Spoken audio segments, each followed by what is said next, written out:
Muito boa noite a todos.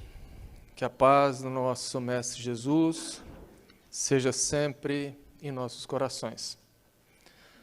Hoje nós trataremos do tema a face oculta das obsessões. E, em particular, eu gostaria de dedicar essa palestra de hoje ao meu pai, que durante a sua encarnação desenvolveu um grande trabalho na área das desobsessões, e que sabemos que hoje, no plano espiritual, ele continua um árduo trabalho nessa seara de auxílio aos obsediados e aos obsessores. E gostaria de pedir a inspiração de Manuel Filomeno de Miranda, que é outro baluarte dos estudos das obsessões. Quando nós falamos de obsessões, é natural que muita gente imagine um espírito extremamente cruel, perturbando uma pessoa, levando essa pessoa a sofrimentos atrozes, quando não a loucura. Só que nem toda obsessão tem esses efeitos espetaculares da pessoa que chega aos limites da loucura, que cai no chão estertorando.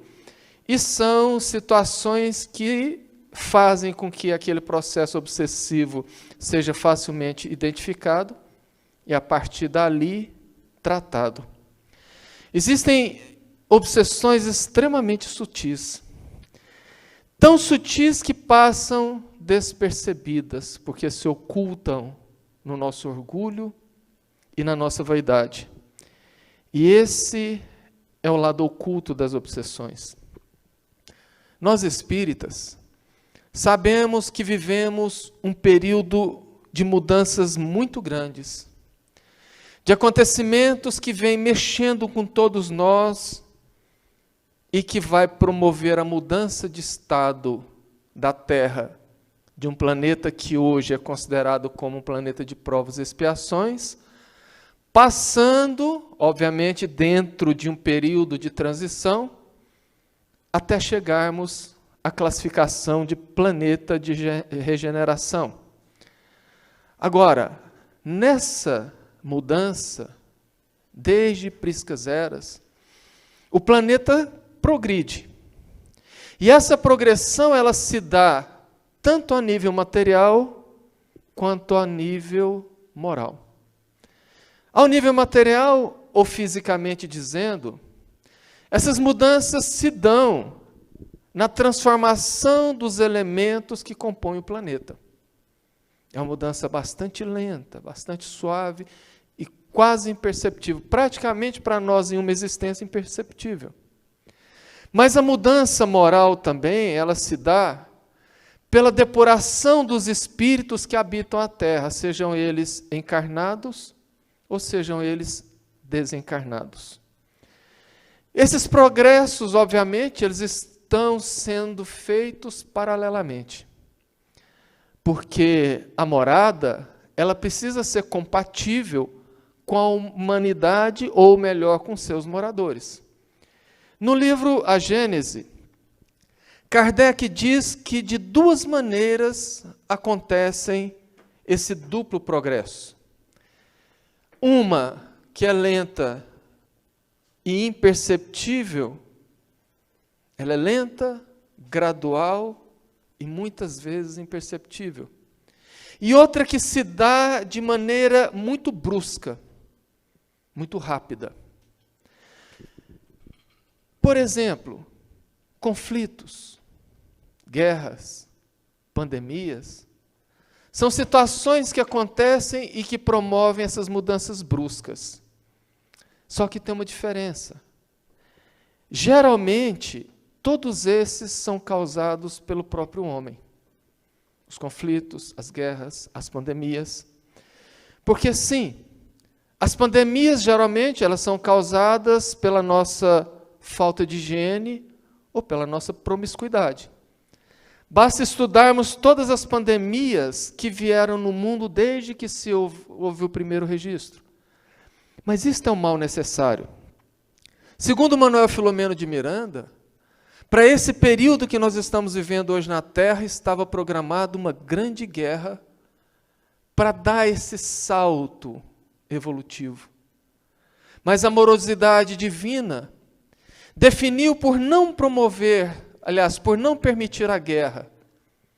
E digamos que foi trocado a guerra por uma pandemia. Segundo os espíritos, nesse momento que a Terra vive, uma guerra poderia atrasar muito a evolução, porque com a tecnologia de armamentos que existem hoje, a destruição seria tamanha que nós iríamos gastar muito tempo até recuperar. Então veio a pandemia que vai promover essa mudança moral, ou seja, vai fazer o mesmo efeito sem a destruição. Então você está dizendo que é a pandemia que está operando essa transição no planeta? Não. Mas ela vai ajudar. No livro A Gênese, no capítulo 18, intitulado São Chegados os Tempos, no item 9, Kardec anota: sim, de certo a humanidade se transforma como já se transformou em outras épocas. E cada transformação se assinala por uma crise que é, para o gênero humano, o que são, para os indivíduos, as crises de crescimento. Aquelas se tornam muitas vezes penosas, dolorosas e arrebatam consigo as gerações e as instituições, mas são sempre seguidas de uma fase de progresso material e moral. O que ele quis dizer?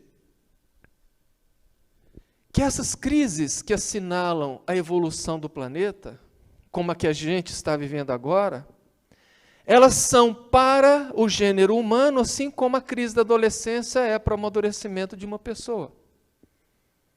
Elas são marcadas por muitas tribulações, mas que ao final delas fica bastante transformação, principalmente material e moral. Por exemplo, até hoje, o que se faz de prognósticos dessa pandemia que estamos vivendo é que quando terminar a pandemia, ela deixará, por exemplo, novas tecnologias na produção de vacinas.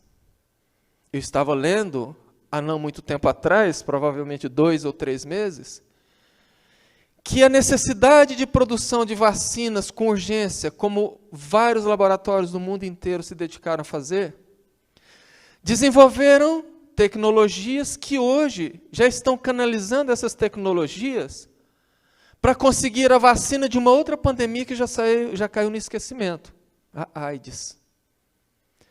A AIDS foi uma pandemia que até hoje, que começou nos anos 80 e que até hoje não se tem as vacinas. E segundo a ciência, com a tecnologia desenvolvida agora para achar a vacina para o coronavírus, já se consegue trabalhar a nova vacina para a AIDS. Outra coisa que parece pequeno, mas é muita coisa. A pandemia nos mostrou as reuniões online, as transmissões online, demonstrando que nós não precisamos nos deslocar, nos reunir para resolver coisas. Nós podemos fazer isso através da internet. Até mais ou menos 3 anos atrás, eu viajava de 3 a 5 vezes por ano para fazer cursos de reciclagem, de aperfeiçoamento na minha profissão. Eram viagens extremamente custosas, no sentido de ter custo alto, tanto de deslocamento quanto de investimento, sem falar do tempo. Hoje, nós fazemos tudo pela internet. Então isso traz um avanço moral um avanço material muito grande. Mas os avanços morais também ficarão. Com certeza, ao final da pandemia, nós estaremos mais solidários, mais previdentes, mais empáticos. No entanto, antes que isso chegue, trazendo inclusive mais coisas do que nós falamos, nós temos um longo caminho a ser trilhado. Um caminho árduo, cheio de desvios, de pedras, de buracos. e de vários obstáculos, sendo o maior deles as perturbações espirituais que podem se desenvolver e chegar até as obsessões. No livro A Gênese, no capítulo 18, ainda são chegados os tempos, no item 9, Kardec anota: uma coisa que vos parecerá estranhável, mas que por isso não deixa de ser rigorosa verdade, é que o mundo dos espíritos, mundo que vos rodeia, experimenta o contra-choque de todas as comoções que abalam o mundo dos encarnados. Digo mesmo que aquele que toma parte ativa dessas comoções, ficai, portanto, certos de que, quando uma revolução social se produz na Terra, abala igualmente o mundo invisível, onde todas as paixões, boas e más, se exacerbam como entre nós. E esse é o ponto principal que vai nortear a nossa reflexão de hoje. Porque nós estamos vivendo nesse momento a maior revolução social dos últimos 70 anos. Nós vivemos um momento onde todas as paixões, principalmente as más, estão exacerbadas. Segundo o Dr. Barry, em A Gênese, isso também está acontecendo no plano espiritual, como nesse texto que eu destaquei. Porque ele afirmou que tudo o que acontece aqui na crosta abala também o mundo espiritual. E isso é por um motivo muito simples de se entender. Muita gente tende a imaginar que o plano espiritual é algum lugar muito distante, muito longe, como aquela ideia do céu, lá distante. E não. O mundo espiritual é aqui onde nós estamos. É um mundo real, material, que coexiste com o nosso. Nós não podemos ver, tocar e sentir, porque ele está em outra vibração. Então é muito fácil entender por que o que acontece a todos nós encarnados abala também o mundo espiritual. E é por isso que Manuel Filomeno de Miranda afirma que nós vivemos hoje, no planeta Terra, uma outra pandemia. A pandemia das obsessões coletivas. Como assim? Obsessões coletivas? Sim. Allan Kardec dedica todo o capítulo 23 do livro dos Médiuns para definir obsessão. E ele anota: a palavra obsessão é um termo genérico que designa uma espécie de fenômeno cujas principais variações são simples, fascinação e subjugação. Em sua lucidez, Kardec coloca as obsessões não em 3 categorias, mas em 3 variações. Mais tarde, Manuel Filomeno de Miranda disse que entre essas variações existe um gradiente quase infinito de diferenças entre essas obsessões, demonstrando que são processos extremamente diferentes para quem quer que seja. Mas, seja qual for a situação da obsessão, é certo que ela é um processo bilateral, ou seja, ela acontece dos 2 lados.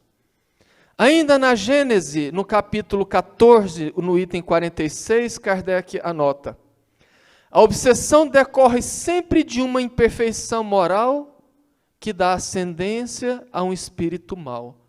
Ou seja, a obsessão ela só acontece por conta das nossas imperfeições. Se não tivéssemos essas imperfeições, nós não sofreríamos o assédio do plano espiritual inferior. Mas como que se dá isso? Vamos ao Livro dos Espíritos, na questão 459.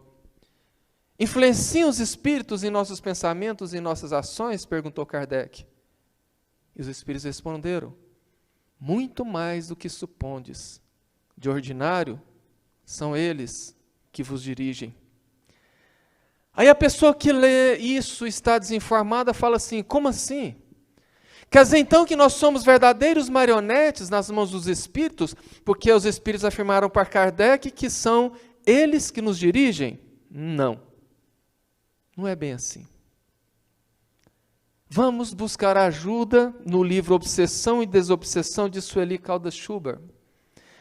Ela nota: isso não nos deve causar admiração, pois se analisarmos a questão sobre o aspecto puramente terrestre, chegaremos à conclusão de que vivemos em permanente sintonia com as pessoas que nos rodeiam, familiares ou não, das quais recebemos influenciações através das ideias que exteriorizam, dos exemplos que nos são dados e também que influenciamos com a nossa personalidades e pontos de vistas. Natural, portanto, ocorre o mesmo com os habitantes do mundo espiritual, já que são eles os seres humanos desencarnados, não tendo mudado pelo simples fato de deixar o invólucro carnal, a sua maneira de pensar e as características de sua personalidade. O que isso ele explica? Que aqui, encarnados, na nossa convivência familiar, laboral, social, nós interagimos com as pessoas do nosso lado, influenciamos elas com nossos pontos de vista, com os nossos pensamentos, e somos influenciados também pelo ponto de vista deles. Isso acontece da mesma maneira entre o mundo material e o mundo espiritual. Porque os espíritos são aqueles que tiveram um corpo físico e simplesmente se despiram dele. São pessoas como nós, que guardam as suas personalidades, os seus gostos.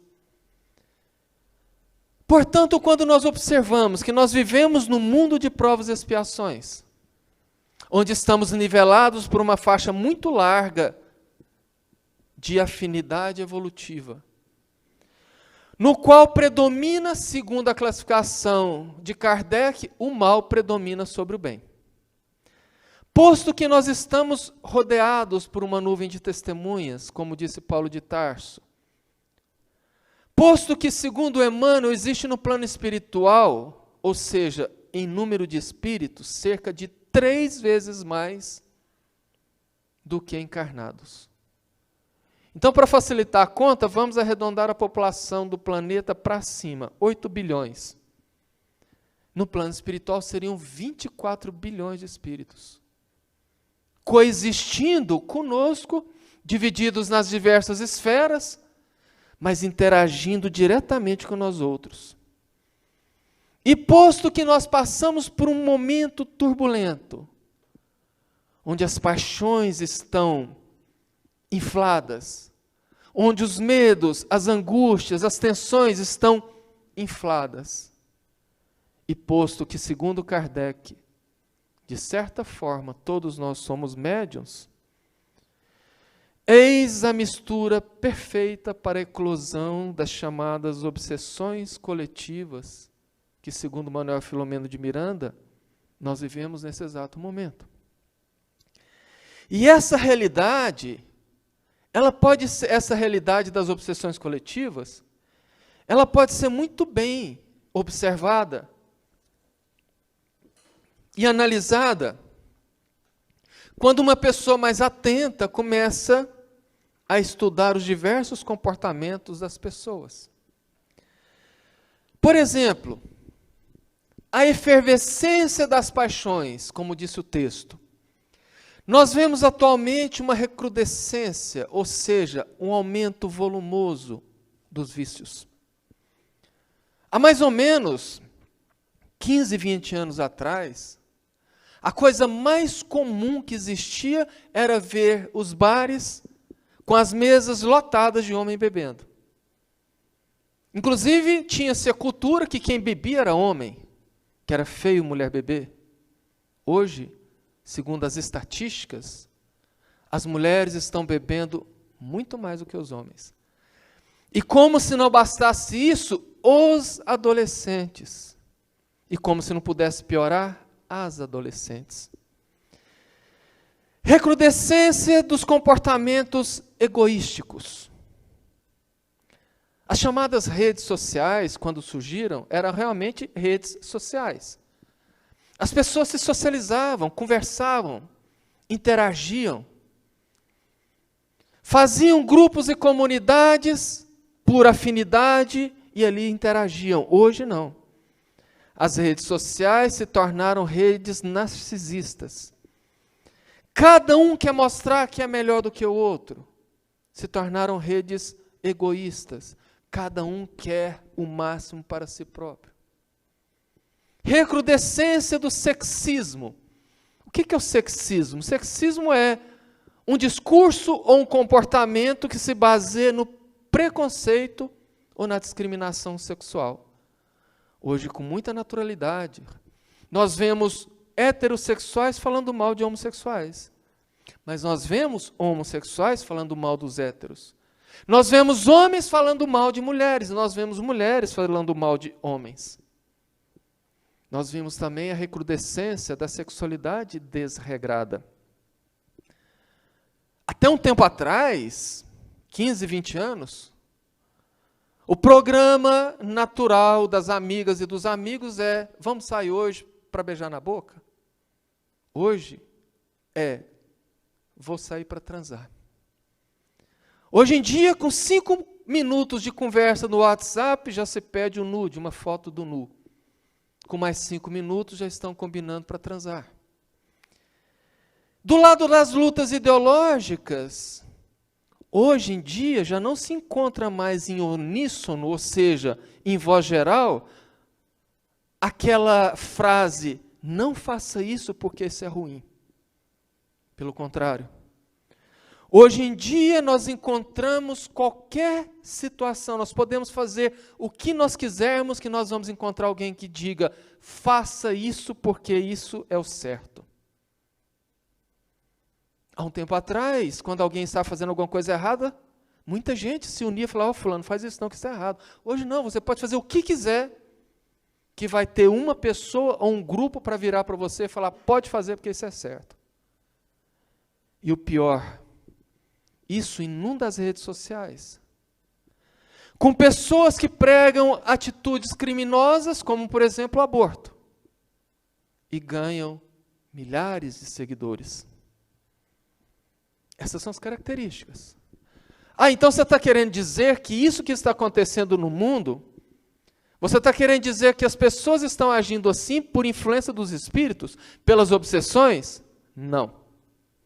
Claro que não. Até mesmo porque o obsessor não obriga ninguém a fazer nada.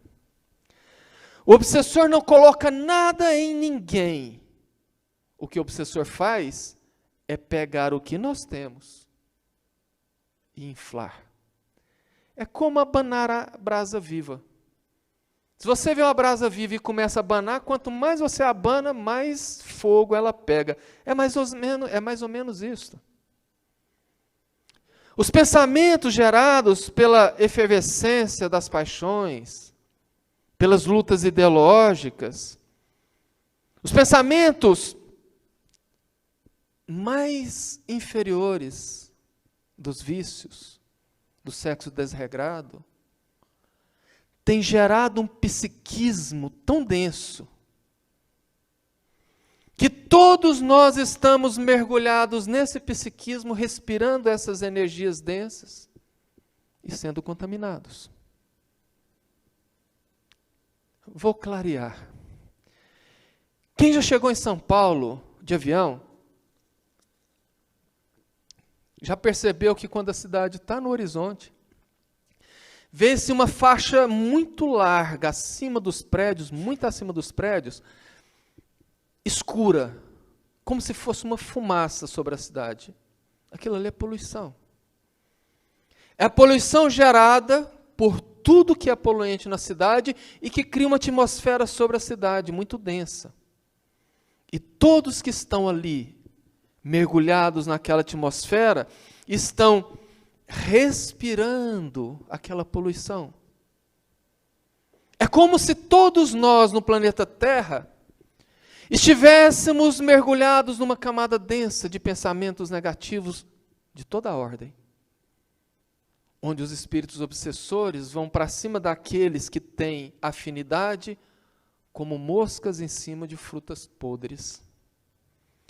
Só que tem um detalhe importante: isso sempre existiu.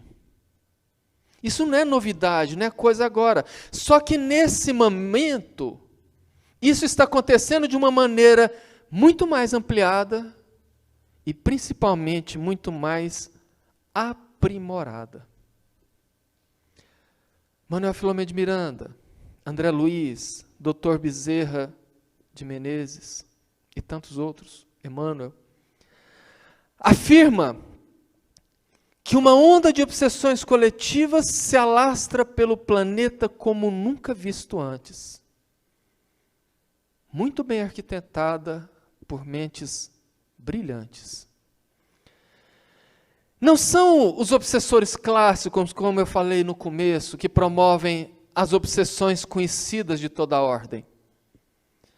Mas é uma ordem muito grande de grandes mentes que querem manter os seus poderes e os seus domínios. Hã? Poderes e domínios? Você está falando então que existe uma teoria da conspiração, ou a eterna tese da luta do bem contra o mal? Não, muito pelo contrário. Vamos entender. Nas grandes cidades, em particular no Rio de Janeiro, é sabido, claro, do domínio do tráfico e das milícias. As milícias são formadas principalmente por policiais e ex-policiais corruptos.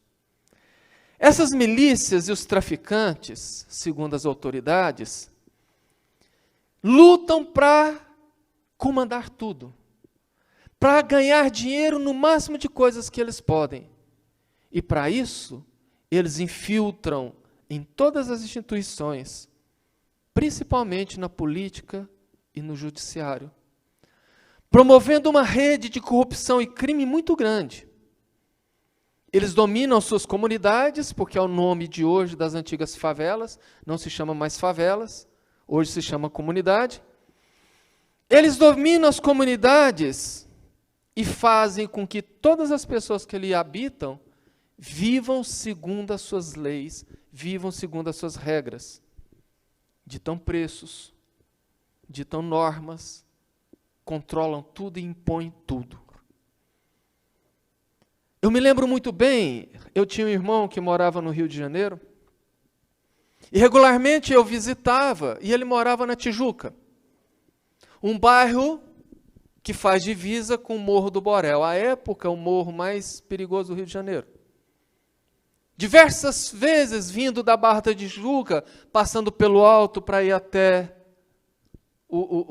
a Tijuca, eu passava ali na entradazinha do Morro do Borel e via lá com muita naturalidade jovens, crianças armados com fuzis, com armas pesadas.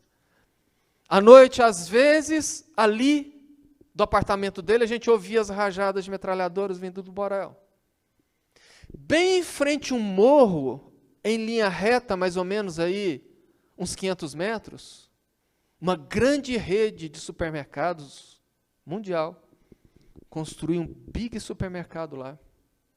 Os traficantes impuseram uma cota para que a diretoria desse produtos para eles.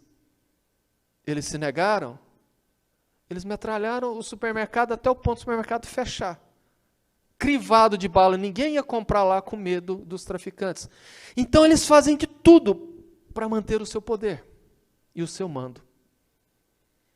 Quando o governo do Rio de Janeiro resolveu pacificar as comunidades, adentrou as comunidades com políticas, com urbanização, com a polícia, marcando presença ali para tentar pacificar, para tentar acabar com aquilo. O que aconteceu? Houve uma reação muito forte, muito pesada da milícia e do tráfico. Tanto é que esse foi um programa que morreu. Não funciona hoje. Agora vamos entender uma coisa. O plano espiritual é a mesma coisa. Esses espíritos que hoje estão encarnados como esses criminosos, já foram pessoas como nós. E quando desencarnarem, voltarão a habitar esferas por afinidade e que ali tentarão promover os seus domínios. É a mesma coisa no plano espiritual. Eles viveram dessa maneira e poderiam voltar a viver dessa maneira. Só que eu disse poderiam. Porque durante milênios, eles, digamos, comandaram do jeito que eles quiseram. Da mesma maneira que encarnados eles comandam até hoje as comunidades e várias áreas da cidade, no plano espiritual a mesma coisa. Só que no mundo de regeneração não tem espaço para essa prática. Porque, segundo Kardec, a característica principal do mundo de regeneração é a predominância do bem sobre o mal. Ainda vai existir o mal? Vai. Só que muito menor do que existe hoje, porque hoje predomina o mal sobre o bem. Portanto, nesse período de transição, segundo Manuel Filomeno de Miranda, as zonas inferiores estão sendo saneadas. As cidades dessas zonas inferiores espirituais estão sendo removidas. E os espíritos que lá habitam estão recebendo as suas últimas oportunidades de reencarnação. O que aconteceu quando o governo tentou pacificar as comunidades? Reação. O que está acontecendo nesse momento que o plano espiritual superior está saneando as zonas inferiores? Reação. Só que com uma diferença. Os espíritos não vão vencer nesse ponto. E isso tem causado, como eu disse, uma enorme reação por parte desses espíritos que querem manter o status quo, que querem permanecer como estão. E isto não teria nenhum sucesso se esses espíritos não encontrassem em nós humanos o solo fértil para os seus domínios. Da mesma maneira que a pandemia, segundo os espíritos, não teria tornado uma pandemia, teria sido apenas uma epidemia, se não tivesse encontrado o solo fértil no psiquismo adoecido da humanidade. E esses espíritos, então, eles começam a trabalhar processos obsessivos extremamente sutis para que não sejam identificados. E eles então começam a trabalhar de tal forma que as pessoas começam a agir e começam a viver os seus problemas achando que aquilo é normal. Achando que aquilo faz parte da vida. Eles se utilizam sempre do mesmo processo com algumas variações. Quer ter uma ideia do que acontece isso? Como acontece isso? Leia o livro Libertação, de André Luiz. Lá narra a história do espírito Gregório, que é justamente uma dessas mentes brilhantes que comandam uma cidade no plano espiritual inferior. Que promovem processos extremamente cruéis de obsessão aqui na crosta. Agora imagina milhares deles por aí. Eu me lembro muito bem que há um tempo atrás, coisa mais ou menos, talvez, de uns 8 anos, numa reunião íntima, dentro da Mansão do Caminho em Salvador, eu estava presente e ouvi Manuel Filomeno de Miranda falar pela boca do Divaldo sobre a estratégia do plano espiritual inferior para dominar a humanidade e principalmente os espíritas.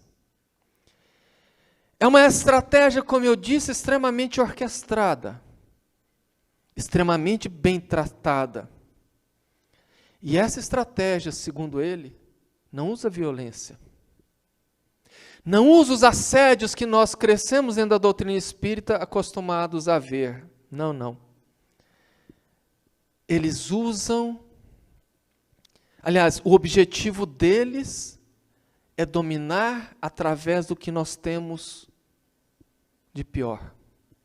E ele enumerou 5 itens. Porque, segundo eles, esses espíritos não querem que a gente faça o mal. Eles não querem nos influenciar para praticarmos crimes. Não, não. Eles querem nos influenciar para que a gente não faça nada. O Manuel Filomeno de Miranda chamou isso de estratégia da inércia. Não façam mal, mas também não façam bem. E como eu disse antes, que o obsessor não faz nada em cima de ninguém, não coloca nada em ninguém. Ele tira o que nós temos. Os obsessores trabalham entre vários pontos a nossa preguiça. Eles trabalham o nosso medo, o nosso misticismo, a nossa vaidade e o nosso orgulho. Aqui não vai dar tempo de explicar por que cada coisa dessa leva à inércia. Mas para quem interessar, lá no meu canal, no YouTube, digita lá Carvalho Filho. E procura lá por uma palestra, se não me engano, Aviso Oportuno. Lá eu falo dessa comunicação na mansão e explico como que eles trabalham essas imperfeições em nós para nos levarmos à inércia, a não fazer nada. E eles nos envolvem de tal maneira que nós passamos a ser manipulados sem perceber. E essa pandemia da Covid-19 foi uma chance de ouro para que esses espíritos pudessem atingir principalmente aqueles que julgávamos inatingíveis. Leia-se os espíritas. Vamos entender. Essas obsessões são como o Instagram. Como que funciona o Instagram? Você cria sua conta e começa a seguir pessoas que você tem afinidade com o que elas fazem. E as pessoas passam a te seguir, então você cria uma rede social. Você escolhe quem você quer seguir e é escolhido pelos seus seguidores. Os nossos pensamentos, as nossas atitudes, atraem seguidores espirituais. Nós nos afinizamos e nos ligamos a espíritos que estão vibrando na mesma faixa, ou seja, que têm as mesmas preferências. Nós criamos as nossas redes sociais espirituais. E assim como o Instagram periodicamente muda o seu algoritmo para manter o público e aumentar o público para ganhar dinheiro, os espíritos mudam as suas estratégias para promover as ondas de obsessão, para poder manter o seu domínio. Por exemplo, para quem acompanha recentemente, aliás, visando cada vez mais lucro e visando a concorrência com o TikTok, o Instagram mudou mais uma vez o seu algoritmo. Agora, quem quiser visualização, quem quiser curtidas, tem que entrar na regra nova do Instagram. E qual é a regra nova? Ele transformou todas as pessoas que são atuantes no Instagram em miquinhos amestrados que repetem dancinhas coreografadas. Os miquinhos amestrados repetem aquelas coreografias para ganhar petiscos. Os miquinhos amestrados do Instagram repetem as dancinhas para ganhar curtidas e seguidores. É a mesma coisa. Nós vemos no Instagram pessoas extremamente talentosas, inteligentes, perdendo seu tempo criando vídeos para que o Instagram fique cada vez mais ricos, enquanto as suas vidas ficam cada vez mais pobres e mais vazias. E é assim que agem os obsessores. Eles manipulam-nos, ou melhor, eles manipulam aqueles que sintonizam com eles, de modo a fazer com que essas pessoas façam o que eles querem, de maneira imperceptível, sutilmente, sem que ninguém perceba. Sejam bem-vindos à fascinação. Dentro daquela classificação de Kardec, a segunda.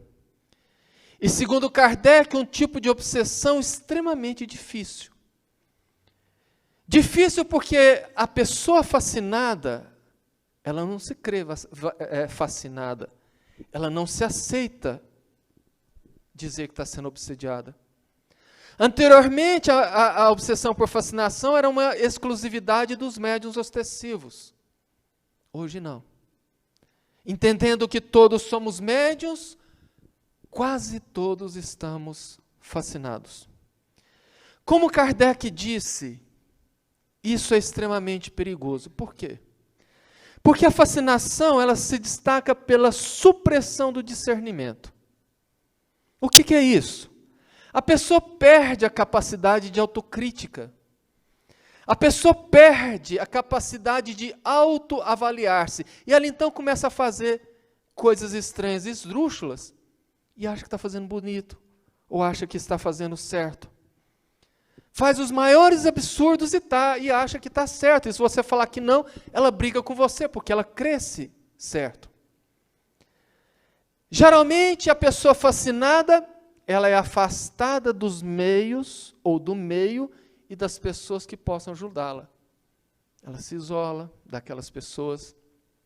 Ela se afasta daquelas que podem auxiliar ela a sair daquela situação. A pessoa fascinada não admite dizer que está errada. Ela nunca erra. Ela é acerta em tudo, ela acerta em tudo, e ela nunca assume o que faz, imputando sempre a terceiros a responsabilidade dos erros.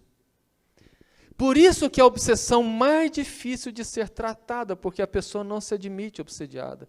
E se ela não se admite obsediada, ela não se abre para a obsessão. Da mesma maneira que se você disser para uma dessas pessoas que vivem fazendo os videozinhos das dancinhas no Instagram, que ela está sendo manipulada por um algoritmo, ela não aceita. Se você disser para uma pessoa que está sob o domínio da fascinação, ela também não aceita. E principalmente no movimento espírita, nós vivemos um momento de muita gente fascinada. Por exemplo, observe a quantidade de trabalhadores espíritas que se afastaram da casa espírita por conta da pandemia. Claro, justificado e justificável. O problema é que as reuniões já foram liberadas, as atividades já retornaram, mas muitos trabalhadores não. E o interessante é que esses que se negam a voltar, já voltaram ao seu trabalho, vão no supermercado, vão no clube, vão nos restaurantes, e não se contaminam, mas na casa espírita não vêm porque pode se contaminar. Acham que pode realizar, por exemplo, todas as reuniões online, via internet, não precisa presencial. Para eles, até as desobsessões podem ser feitas pela internet. Segundo eles, a espiritualidade toda está trabalhando apenas pelo comando deles lá em casa. Então eles vão se afastando justamente do ambiente que possa ajudar. E apresentando ideias toda antidoutrinária. Mas seria bom se fosse só por aí. Existe uma outra variação de obsessão que, segundo Emmanuel, é mais terrível ainda do que a fascinação. Mais complexa e muito mais devastadora. Emmanuel chamou de meio obsessão. Metade. A pessoa não é obsediada, ela é meio obsediada. No livro Estude e Viva, escrito por Chico e Valdo Vieira, no capítulo intitulado Influenciações Espirituais Sutis, Emmanuel anota: não se sabe o que tem causado maior dano à humanidade, se as obsessões espetaculares, individuais e coletivas que todos percebem e ajudam a desfazer ou isolar, ou se essas meio-obsessões de quase obsediados, que passam despercebidas, contudo, bem mais frequentes, que minam as energias de uma só criatura incauta, mas influenciando o roteiro de legiões de outras.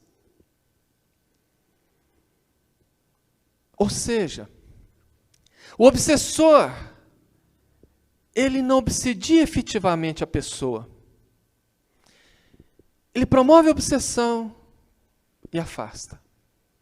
Ele começa a estudar a pessoa e observa os momentos em que a pessoa está mais sensível, como, por exemplo, o término de um relacionamento, um problema financeiro, uma DR, uma discussão de relação. E ali ele investe sobre aquela pessoa a fim de derrubá-la. E quando a pessoa percebe que ela está mal e vai tentar ajuda, ele afasta, ela volta melhor e desiste. Eu conheço várias pessoas que vivem nessas meio obsessões. Pessoas que levam a vida, digamos, normal, e quando está tudo bem, não se preocupam em estudar, não se preocupam em frequentar um trabalho. Aí enfrenta uma crise, corre e quer tomar passe, água fluidificada, quer assistir palestra, quer fazer alguma coisa para melhorar. Começa a melhorar, afasta de novo.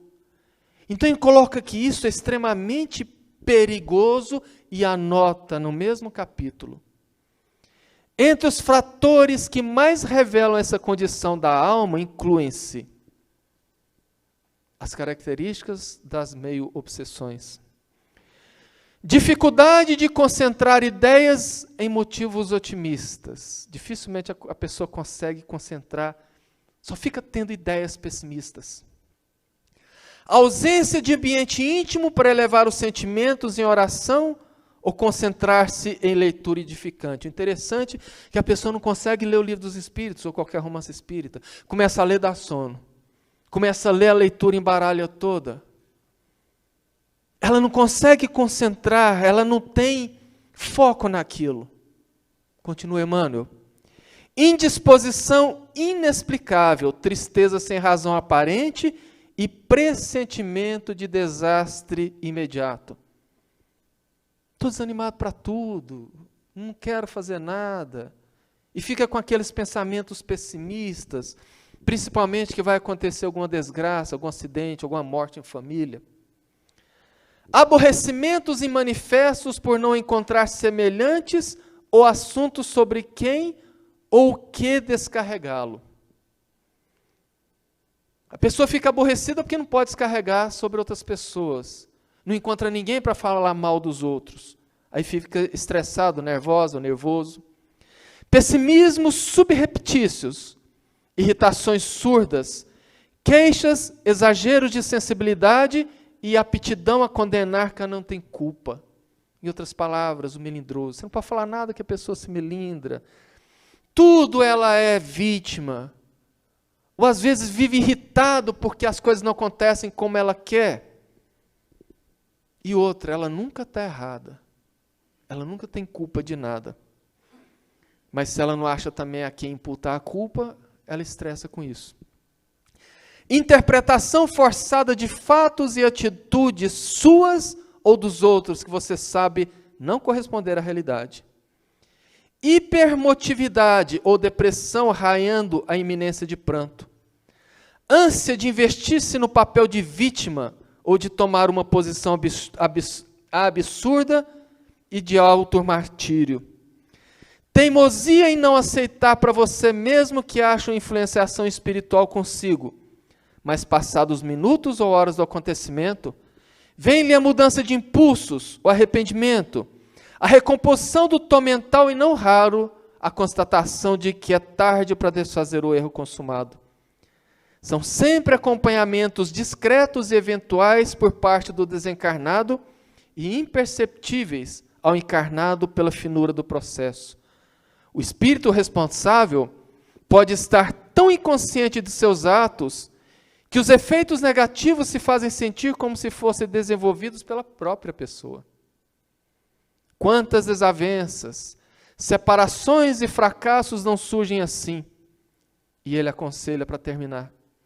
Estude em sua existência se nessa última quinzena você não esteve em algumas circunstâncias com características de influenciação espiritual sutil. Estude e ajude a entender a você mesmo. É importante a gente entender esse processo. Mas é importante também nós entendermos que está tudo sobre um rigoroso planejamento. Que isso tudo faz parte das nossas escolhas e da mudança do mundo que estamos vivendo. Deus permite essas obsessões, entre tantas outras coisas, para que nós possamos acordar através da nossa autoidentificação. Em o Apocalipse, Jesus escreve: sejas morno ou sejas frio, sejas quente ou sejas frio, porque se fordes morno, vomitar-te-ei da minha boca. Nesse momento de transição, é extremamente necessário que nós nos mostremos, que nós nos identifiquemos, que nós falemos quem nós somos.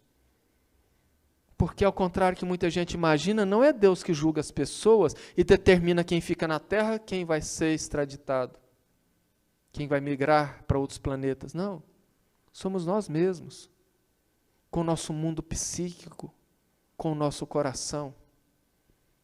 Mas como assim? Aí eles deixam que essas coisas todas acontecem com as obsessões, por exemplo? Sim. Jesus disse: é necessário que haja o escândalo, mas ai daquele por quem vier os escândalos. As obsessões nesse momento são apenas ferramentas do processo, mais uma entre tantas ferramentas do processo. Poxa, mas Deus permite mesmo? Isso não seria muito cruel? Não. Até mesmo porque, como diz o ditado, quem não deve não teme. Ninguém tem um obsessor perturbando a vida se ele não dá abertura. Lembra da definição de Kardec? As nossas imperfeições dão a abertura ao espírito mau. Dá a ascendência moral ao espírito mau. Quem busca aprimorar-se, quem busca evoluir-se através da luta diária contra as imperfeições, dominando os pensamentos, as atitudes, plana acima disso tudo. Sai daquela faixa de poluição e fica acima dessas influências. Claro, às vezes chamuscamos. Ninguém consegue ultrapassar um pântano com uma roupa branca sem sujar um pouquinho, mesmo que tenha todo o cuidado, porque faz parte.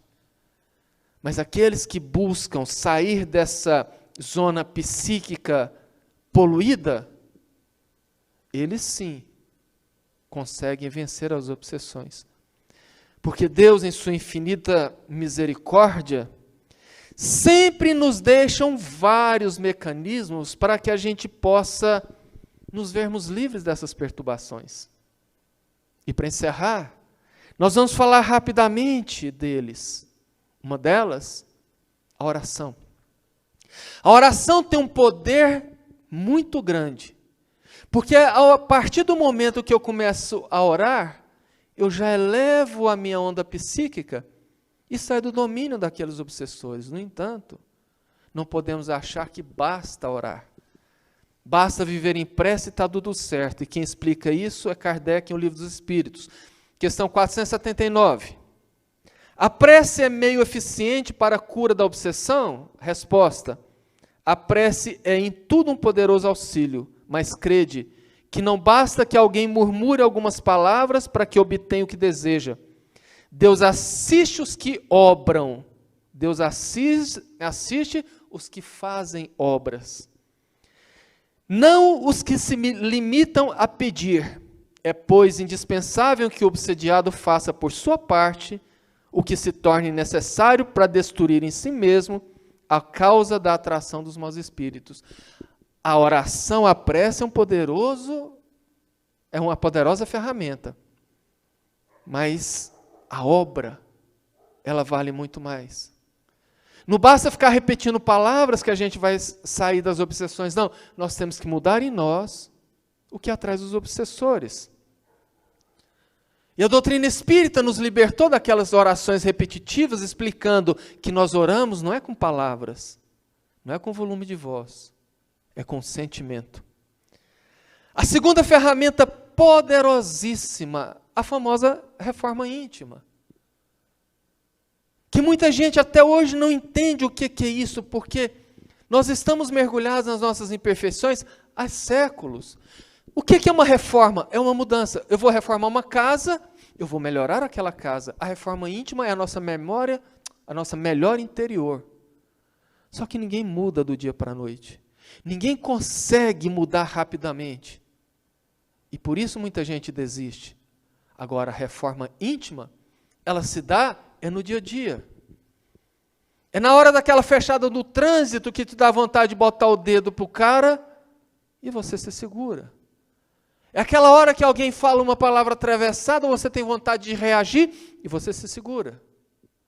Como que eu troco a água suja de uma caixa d'água sem esvaziar a caixa d'água? Eu abro a saída, o ladrão, e coloco uma mangueira entrando água limpa. Aquela água vai circular, com o tempo toda a água suja vai sair e vai permanecer água limpa. É assim que nós mudamos as nossas imperfeições. No dia a dia, naquele momento que a gente tem um convite de fazer alguma coisa errada, aquele momento que nós pensamos algo, nós controlamos. Ao invés de reagir, nós vamos agir. E assim, concomitantemente, nós estaremos promovendo a mudança.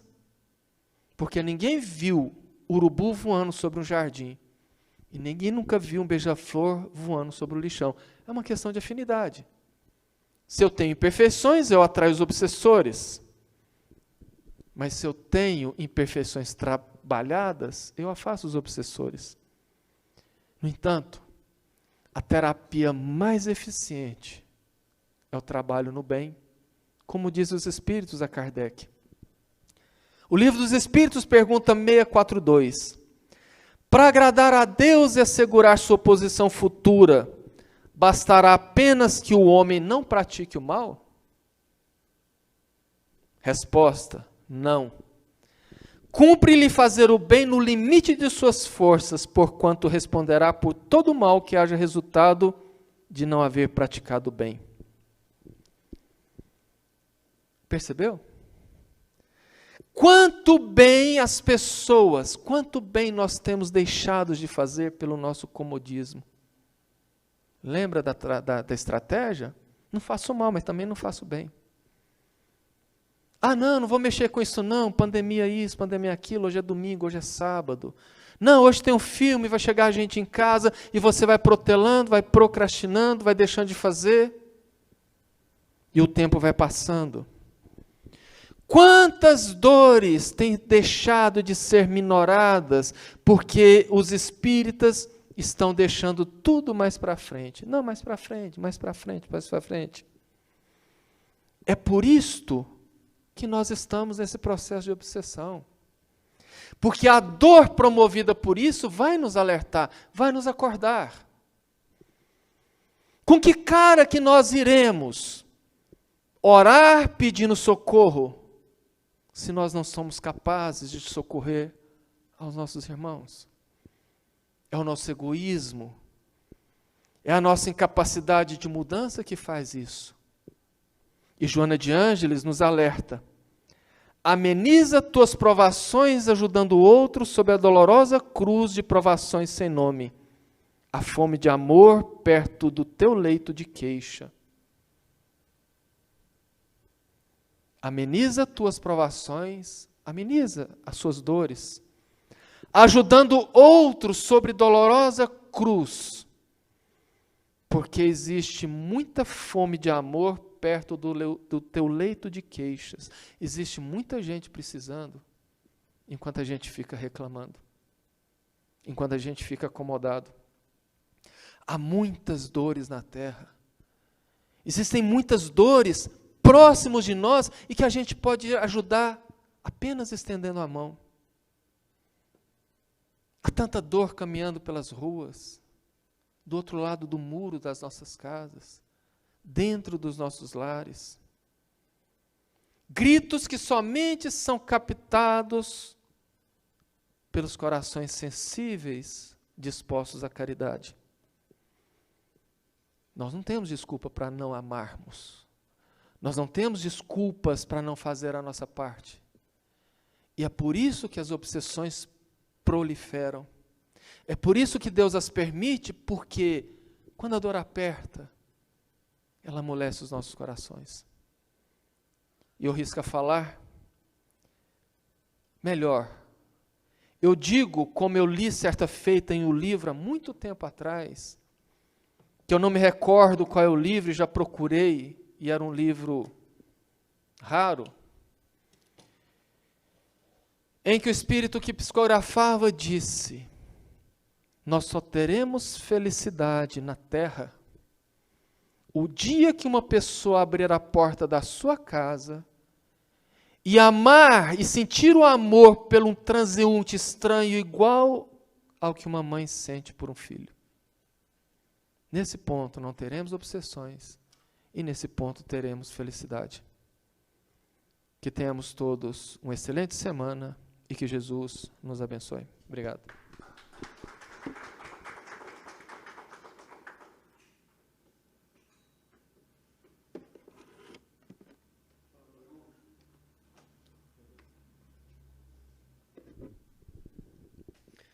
Boa noite, pedir para os médiuns se levantarem, quem estiver presente. Primeiro, obrigado, Carvalho, pela palestra. A gente sabe da importância que tem a cada dia que a gente está aqui aprendendo sobre novos caminhos, novos procedimentos. E mesmo de tudo, sabendo que tudo que já foi falado, temos o conhecimento no nosso planejamento espiritual. Apenas precisamos botar em prática, né? Então, que a paz de Jesus Cristo esteja presente em nossos corações, que sejamos merecedores do dom da paz, de acordo com a nossa evolução. Muito obrigado, Deus, obrigado, Jesus Cristo, obrigado à nossa família espiritual, por toda a proteção, por toda a paz, por todo o carinho que empenham a nós. Ainda somos tão pequenos e temos muito para corrigir. Mas se a cada dia da nossa vida a gente souber aproveitar as oportunidades de quem passa a nossa porta, de quem bate a nossa porta, precisando de ajuda, uma palavra amiga, um abraço, um sorriso, um bom dia, a gente tem a capacidade imensa de mudar a vida de alguém. Então que sejamos gratos pela nossa vida, que sejamos gratos por cada momento que temos. Que os bons espíritos guiem a vida de cada um de nós, protejam quem passa pelas provações das doenças, por quem está preso pela lei do homem, a fim de poder se reencaixar na sociedade, a todos os deprimidos, oprimidos, e a todo mundo que precisa da ajuda dos nossos irmãos benfeitores. Pedimos que sejamos merecedores do dom da paz. Eu acredito que através da saúde, da paz, da harmonia e principalmente da caridade que possamos fazer ao nosso próximo, a gente sobe a cada dia mais rápido a escadaria da nossa evolução. Então que a paz esteja presente na vida de cada um de nós. E lembramos que a maior forma de estarmos mais próximo ao amor do Cristo é trazendo a caridade para dentro de nós e podendo distribuí-la para quem está próximo de nós. Vou em paz. Que a nossa semana seja abençoada e que possamos ser o espelho para as pessoas. Sejamos exemplo. A partir desse momento a gente consegue atingir o coração de cada um. Então façamos para o próximo o que queremos que façam por nós. Vão em paz, estejam com Deus e que a paz esteja conosco, hoje e sempre. Que assim seja.